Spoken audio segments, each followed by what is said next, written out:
Since hockey is such a high-impact, fast-paced, kinetic sport, it places a lot of challenges on us as a company to design a very high-performance stick that's also strong and durable.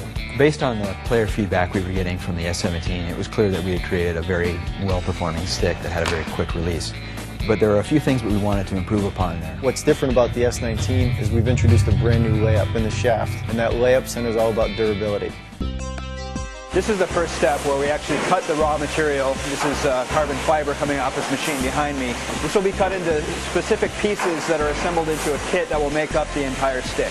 The advantage of composite materials is it gives us the ability to design this shaft one layer at a time. Each layer defines a certain aspect of the shaft, whether it's stiffness, strength, performance, or durability. In addition to the improved stiffness profile in the shaft, we've also incorporated the dual foam core technology in the blade. And we've introduced a higher density foam in the bottom section where you come in contact with the puck, and that provides a greater sensitivity for the puck, giving you a better feel. What we have here is a blade assembly line. The actual process is separated into different segments, and several workers will build up a blade from scratch. It's this high-density foam that gives the S19 its unparalleled feel and responsiveness. And here we have the final preform. This is fully wrapped and ready to go into the mold. You can see here, this is the nylon bladder that runs throughout the entire length of this blade. And when we inflate that with air, it consolidates all of the material inside and creates a very consistent, durable, and high-performing structure. So now that preform is ready to go into the mold. Mold is now loaded inside of this press. It's connected to the air hose, and heat is being applied to the resin system to allow it to cure and set up and attain its maximum strength and toughness. So now the curing cycle is finished on this part.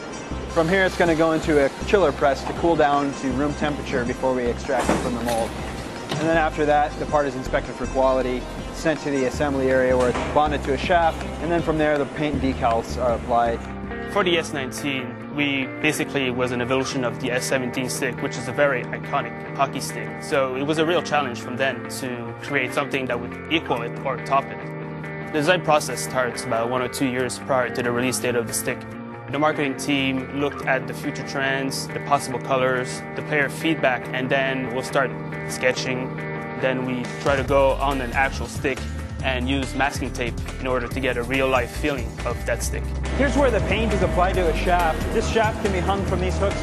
It'll automatically run back behind me through the automated painting machine.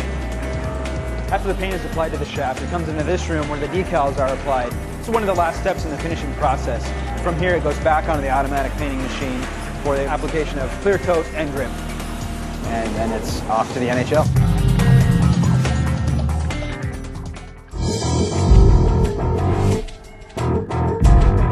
Now the whole idea behind Torque's technology is torsional resistance, for not only a greater accuracy, but also to maximize the amount of velocity that you've generated with your hands. Obviously elliptical technology gives it a pretty good snap. You know, a lot of pop really comes off the blade hot.